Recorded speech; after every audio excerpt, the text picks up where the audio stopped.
There are many racing games out there. Much fewer are the number of really good ones. And even fewer still, sadly, as video game preservation is shown as a clear non-priority for many companies, are the number of ones that are still available. So let's talk about some of them. Hi folks, it's Falcon, and today on gameranx, 20 of the best racing games ever that you can still play. Starting off with number 20, it's F125, the newest entry in the long-running F1 series. These games are known for their quality, their attention to detail, and the many robust modes and features. The newest entry in the series isn't groundbreaking, it's not reinventing the wheel here, but it's a solid continuation of an always dependable and well-made racing game series. Of course, the game's available, it's the newest entry, but if you're going to start anywhere, especially with the more hardcore simulation style games, this is a good place to start because it gives you a lot of leeway to customize the difficulty how you want.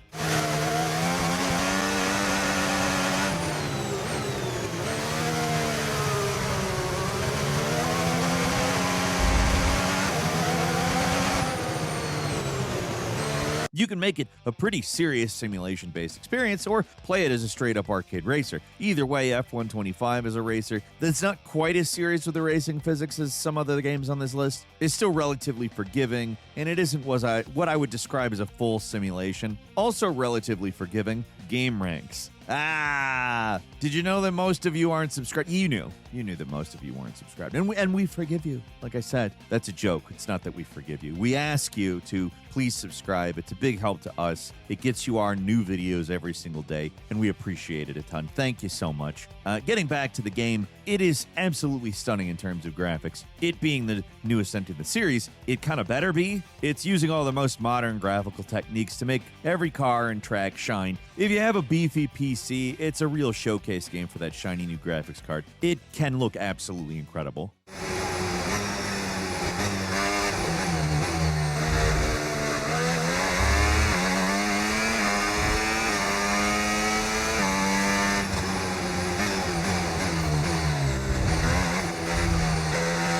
And number 19 is BeamNG.drive. One of the best racing games of all time, is also a game where you don't even have to race if you don't want to. What makes this game so special is how it manages to simulate all the stuff that the most modern driving games don't or won't, because car manufacturers don't want to see their vehicles get busted up in video games.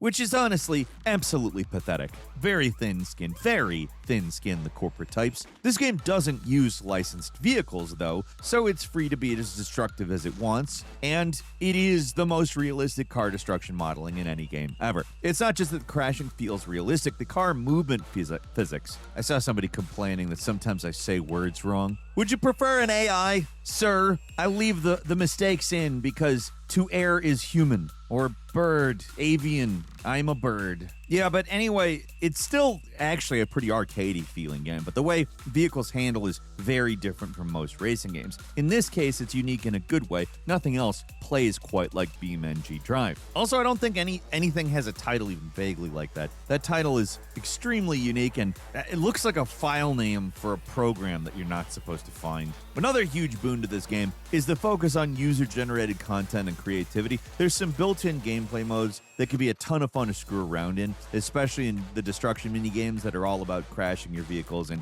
increasingly challenging and absurd ways. The incredible crashes are the star of the show, but the rest of the game is no slouch either. It's actually a good driving game on top of being probably the best sandbox car game out there. This is another game where it's no surprise you can still play it. It's independently made, it doesn't have any licenses, so there's no real danger of this thing getting delisted anytime soon, which is the unfortunate reality for a ton of AAA racers out there.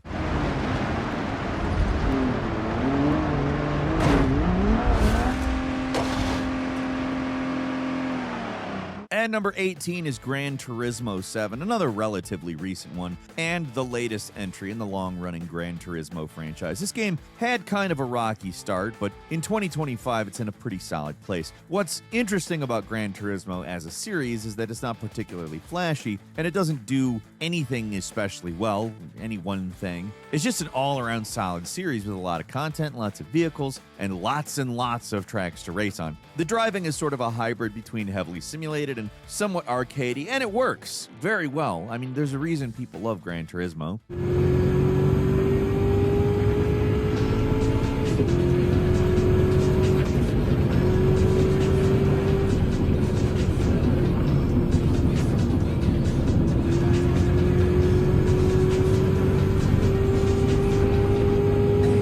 And the understated presentation really hammers home how GT7 is a game compared to like F125, which is more about being an experience. It's almost refreshing how old school and simple the menus in this game are, but make no mistake, when you're actually on a track, it is fantastic. It is a astonishingly realistic looking game with meticulously detailed tracks, lovingly crafted real-world vehicles, and it's really good. The grind to unlock the cars that you might want, it's real. This is a grindy game. It was way more grindy back at release, to the point where it was annoying. It's a lot better now.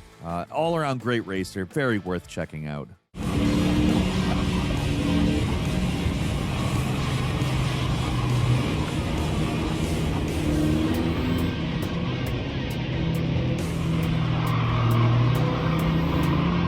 And number 17 is the Crew Motorfest. Ubisoft may have notoriously delisted the original Crew, making that game no longer available for anyone to play, but at least the latest game in the series is still available and will be available for the foreseeable future because they've actually got an end-of-life plan for the game and will allow it to be played offline when the servers get shut down. That's good to know because the latest Crew game is easily the best one yet.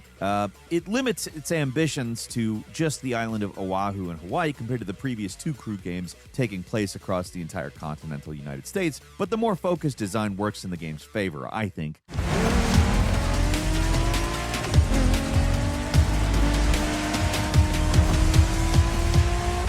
Trying these playlists out for you is what I call a perk of the job.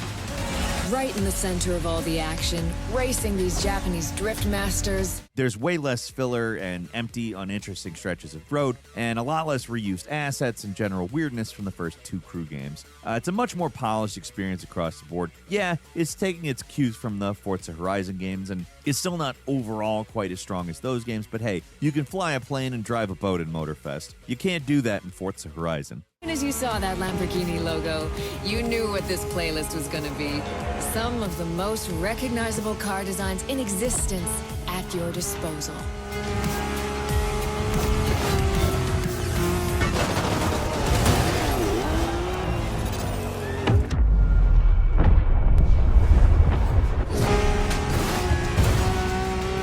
And number 16 is Assetto Corsa Competizione. This one's kind of the pinnacle simulation racer. It came out in 2019, and you are not playing it if you're a casual race fan or just want to have a chill time. This is a game where the simulation stuff is very realistic and as unforgiving as it should be to be realistic. It's very unforgiving. Very hard, but that's also what makes the game thrilling.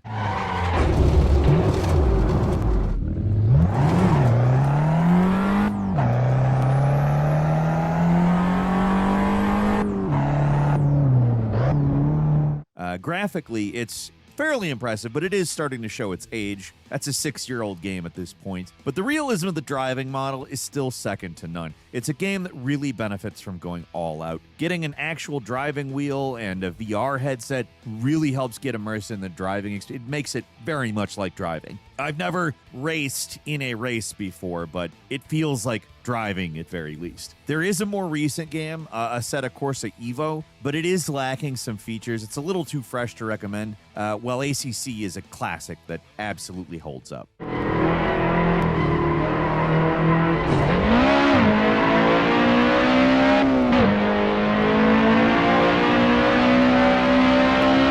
At number 15 is Dirt Rally 2.0, another 2009 racer, another game that was cutting edge half a decade ago. It's not the most visually striking, but it's really fun rally racing. I wanted to have at least one proper dirt racing game on this list because they're so different from the standard track-based racer, and Dirt Rally is the best of the more realistic simulation-y takes on the subgenre of racing games. 5 left, 30, 5 right, very long, opens of a crest, 40. It's not as intensely hardcore as Assetto Corsa, but the handling model isn't brain dead either. You do need to have real mastery over your vehicle if you want to win races, and there are both dirt tracks and traditional races in this game, and every single one feels wildly different. Of course, the big draw with these games is the rally races, and they've done them exceptionally well with impressively recreated real-world tracks. 70, don't cut, 2 right, opens of a crest, 30.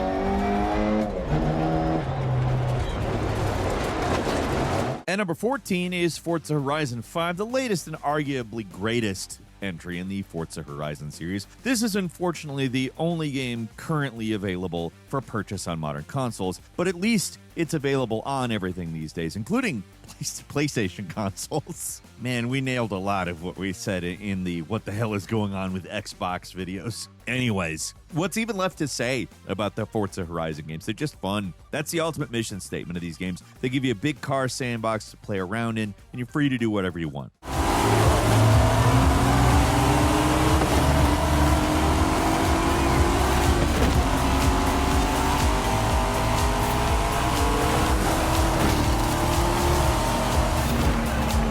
The game is pure arcade racing joy. It is far from a simulation. The focus is entirely on making the races as fun and as exciting as possible. The variety of the types of races you can do, it's fantastic. There's a huge selection of cars to play around with that are unlocked at a steady clip. You're pretty constantly getting showered with rewards and unlocks and new stuff to do. It's almost overwhelming how much you can get up to in Forza Horizon 5. But the joy of the game is that you can engage with it as much or as little as you like. It's a great game that is fated to eventually go away like all the other Forza Horizon games, but if you get it now, which shouldn't be hard, it's on sale all the time, at least you can keep it forever, at least on Steam.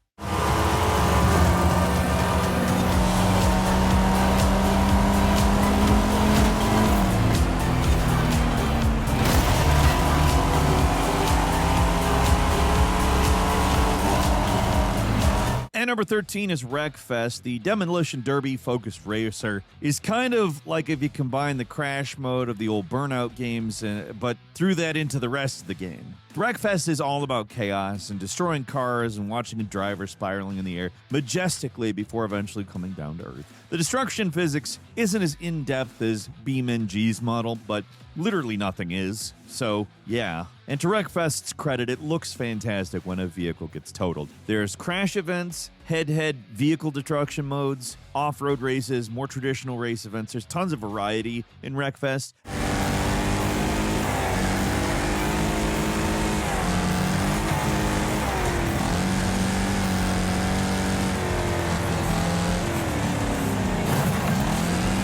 And it's wrapped in a pleasantly old-school progression system that doesn't have a lot of BS. It's just a racing game with a bunch to do and a lot of cars to smash. There is a Wreckfest 2, but it's not quite up to the level of Wreckfest 1 yet. Maybe give it a few years. But for now, I'd recommend playing the first game over the new one. It's more stable, and it's a lot cheaper, too.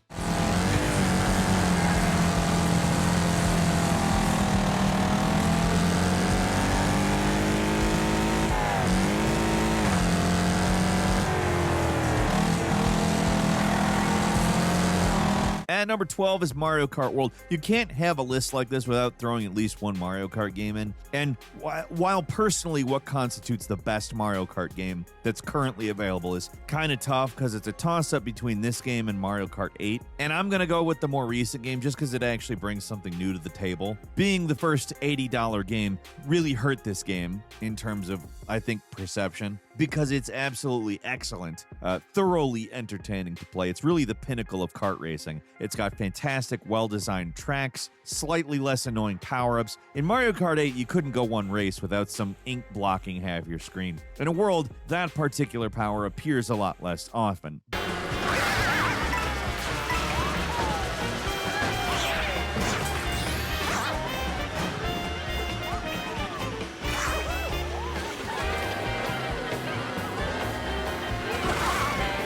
that alone makes World, in my opinion, a superior game. It's got an open world, but not like a Forza Horizon open world. The main draw here is the circuit races, and it's got an added addition of racing to each track, which means each race begins with a lot of open highway before you get to the real race, which is a gimmick that might turn some people off, but I actually like it. It's fresh. In terms of controls, music, and the amount of content, it's the biggest and best baseline Mario Kart game yet. It's not exactly the definitive Mario Kart game yet. That's still 8 for better or worse, but I kind of think that's due to post-release content. I think we'll get there with World, and it's an exciting refresh for the series. Also, if I'm completely honest with you, this might sound dumb, but if Nintendo 64 were currently a console that you could buy games for that are produced on a new basis, or Mario Kart 64 was available on the PC or something, and I don't mean as part of a subscription to emulators on the Switch, I mean you can buy the damn game. That's the game I would say, because there's still nothing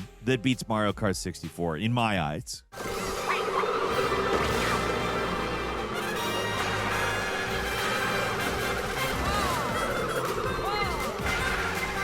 And number 11 is Wipeout Omega Collection. Sony's answer to the F-Zero series got a fantastic modern remaster with the 2017 Omega Collection, which includes the PlayStation 3 Wipeout HD with the PS Vita's Wipeout 2048, and they're all cleaned up and improved for PlayStation 4. It's relatively old at this point, but it's hard to tell looking at it. The visuals are simple, but man are they slick, and the speed of these games is blisteringly fast.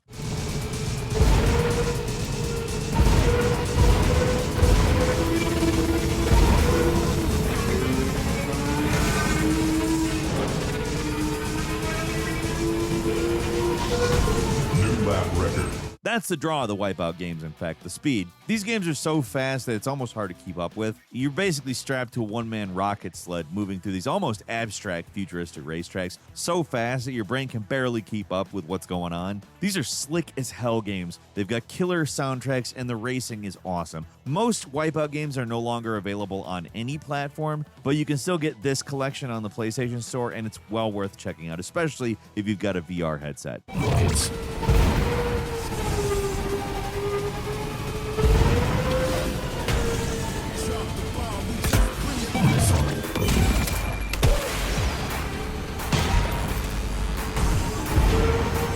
And number 10 is Crash Team Racing Nitro-Fueled. Yeah, this is that game that snuck in a bunch of microtransaction garbage and a season pass after the game came out, so critics weren't exactly able to talk about that, so it wasn't an ideal rollout, and that's some pretty scummy monetization, but that doesn't make the core of the game not excellent. It's a 2019 remake of the original PlayStation 1 Crash Bandicoot Kart Racer, and it's a lot more than a basic remake. It's a new driving model. They reworked a lot of the tracks, brought in a bunch of much better ones from the later, less good Crash racing games, and completely recreated the excellent single-player mode from the original. I mean, that was one of the few proper competitors to Mario Kart. Some people actually like it better, but all that really matters is it's a really good mascot kart racer, and this remake is an authentic and excellent recreation that brings in welcome improvements here and there. It's also really hard, like a lot harder than the original. At least that's how it was when it originally came out. Maybe they've made the AI a little easier over the past few years, I don't know. But you can play the game on easy if it's still as brutally hard, and you'll get the same experience. All that really matters is that Crash Team Racing Nitro-Fueled is one of the best kart racers out there, and is still available for Xbox and PlayStation consoles.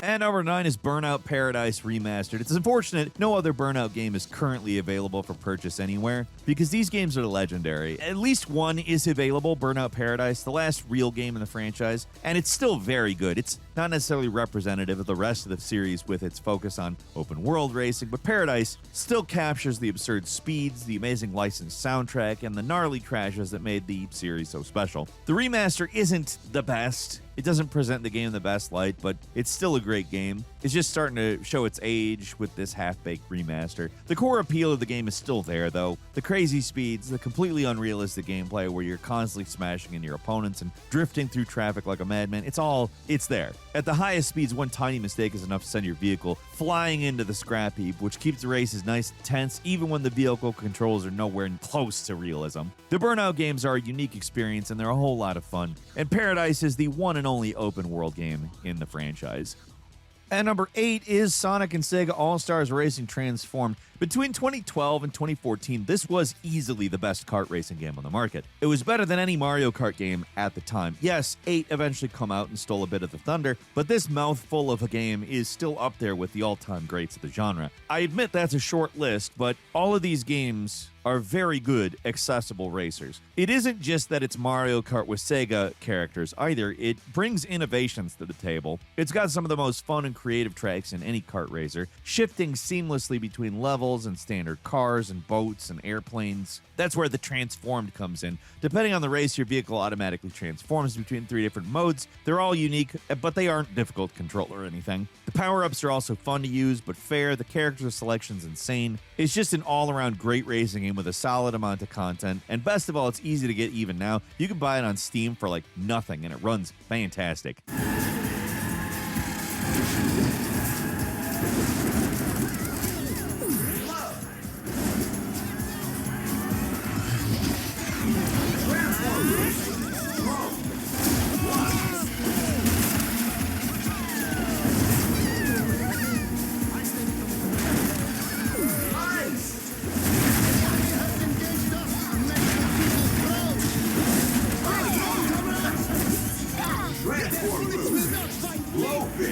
At number 7 is FlatOut 2. We're going all the way back to 2006 with this one, and inexplicably, this is still available to buy. So many great racing games from that era are just gone, outside of buying used discs, but they're not making those. They're not producing those. You can't just buy a new copy of this game. FlatOut 2 manages to endure, though. You can still buy it on Steam, and just recently, I'm talking June 6, 2025, it was updated to play better on modern PC hardware. Like, this game is still getting supported 20 years later, and people are still playing it just to how much fun it is. It's the game that inspired Wreckfest. That game was made in response to the abysmal FlatOut 3, which is awful. Do not touch FlatOut 3. Don't bother with it. Just stick with this one. It's a destruction derby game, all about smashing cars, running into explosives, and causing as much mayhem on one track as possible. It doesn't look all that impressive anymore. I'm not going to pretend it does. It's got the classic Xbox 360 era layer of Vaseline over everything. But the gameplay, it holds up. It remains one of the most entertaining racers out there. If you like smashing cars together, there's really no reason not to check this game out,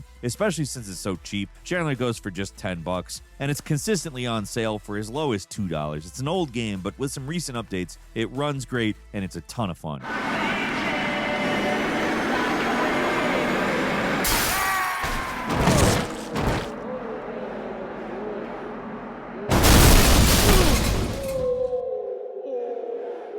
At number 6 is Ridge Racer Type 4. This series is one of those artifacts from an older time, but these early 3D arcade racers still have a ton of value for people who prefer their racing games to be low on simulation and high on chill vibes. Most of these games are lost to time, but a few are available for purchase on the PlayStation Store. These aren't remakes or remasters. They're essentially selling you emulated versions of the games using their own proprietary software, so you're basically getting the original experience here. Yes, this is a PlayStation 1 game. It's not going to blow you away with graphics. Back when this originally came out, it was impressive on PlayStation 1, but obviously it's a PlayStation 1 game. Looks dated. Everything else about the game holds up, though, and depending on, nostalgia, you might like that look. It's got an eclectic soundtrack that swaps between bluesy ballads and acid jazz to rocking guitar licks, and simple but smooth driving mechanics. It's not realistic by any stretch, but it's a ton of fun, and that's the niche Ridge Racer used to fill. I'm mostly putting this on the list because I'm kind of shocked you can still buy it, but it is considered the best game in the series by many fans.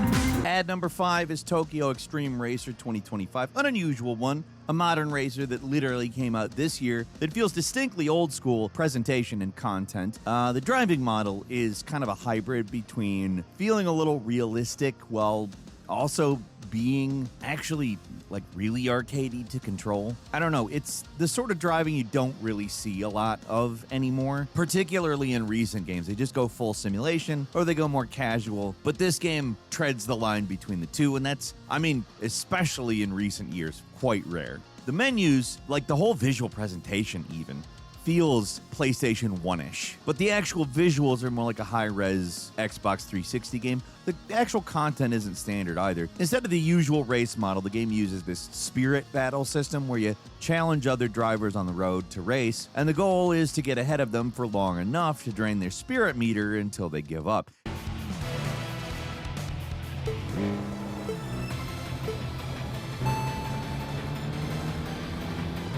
It's a weird system, but in the context of the game, it works. I mean, Tokyo Extreme Racer is kind of a weird one, but it's really worth checking out. If you're looking for something both new and kind of old in certain ways, it just doesn't quite fit the standard racing game mold. I love it. It's not perfect, but it's certainly different in a good way.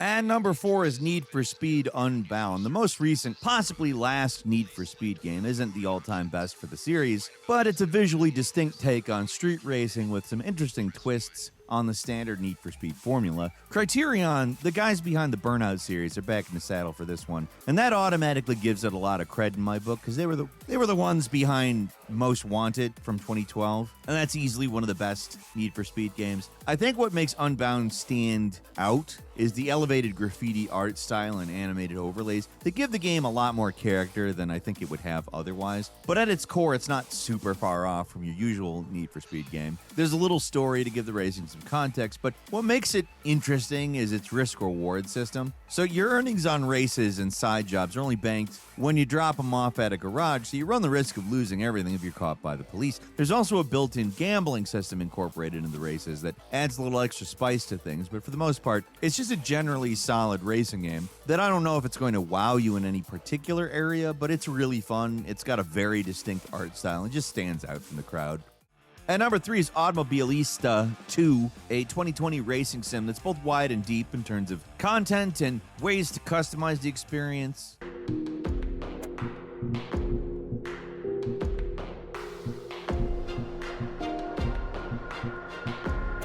I'm not going to say it's the most accurate racing simulation of the modern simulators, but it's a lot of fun, and it definitely leans sim. Nobody's going to mistake it for an arcade racer. Doesn't mean it's not a really fun sim, even if it's not the most accurate. If you have a decent VR headset, man, is this one easy to set up and play, though. It doesn't necessarily have the flash of the F1 games, but what it does have is a huge amount of different tracks and tons of vehicles to choose from, with many different race types and rules to play around with. There's also a lot of DLC for this game. But if you're seriously into these sorts of simulation games, it's actually good content. At least enough of it is. And to the game's credit, it does let you race on DLC tracks that you don't own if you're playing online. Automobilista is just an all-around solid package. It's a few years old now, but it can look pretty stunning when it wants to, especially in VR.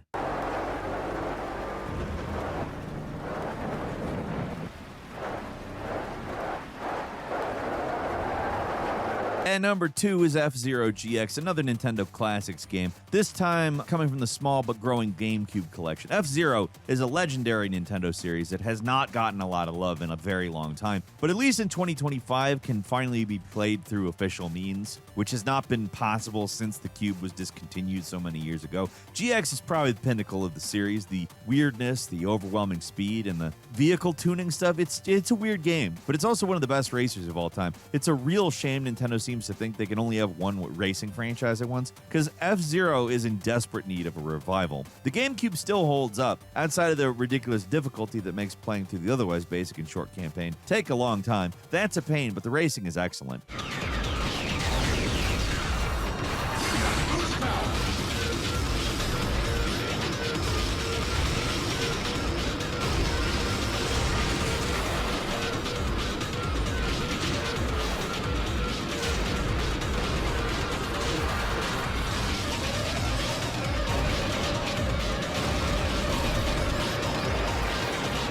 And finally at number 1, MotorStorm Apocalypse. Something I thought I'd never see again. The MotorStorm games on the PS3 were fantastic arcade racing experiences. They were all about crazy tracks and bouncy physics. With the third game, Apocalypse, they brought the game's madcap antics into the post-apocalypse, or maybe just the aftermath of a disaster. Honestly, it's hard to tell, and it doesn't really matter. Either way, this means you're driving through destroyed tracks full of natural disasters that interrupt things and make things just one of the most fun and crazy, chaotic racers of the series.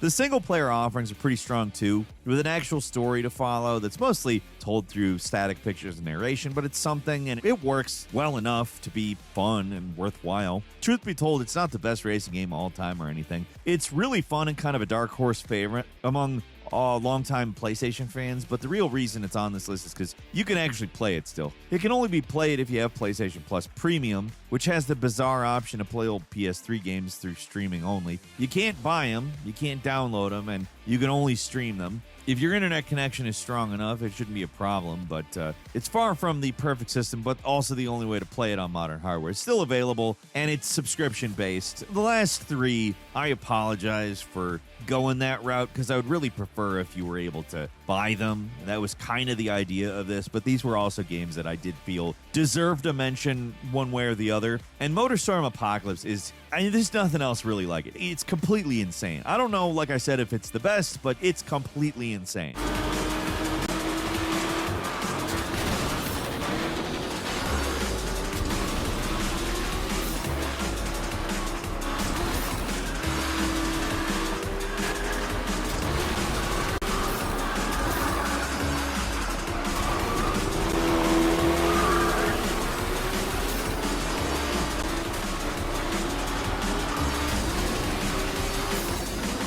I do have a bonus game for you, Super Wooden GP2. This cheap and cheerful indie racer is a love letter to old school isometric racers like Super Off-Road or the Micro Machine games, but with a feature set of a modern racer. It's got multiple race types, more than 180 vehicles to obtain, full performance tuning, and that's not something you'd expect to see in a game like this, but it's there, and it works. Well, it's not even expensive either. It's $13 on Steam. That's the standard price too. If you see it on sale, obviously it's even less. But if you got any nostalgia for the old top-down racers of yesteryear, just want to play a racing game with a new perspective, because perspective, get it? Get it? You get it.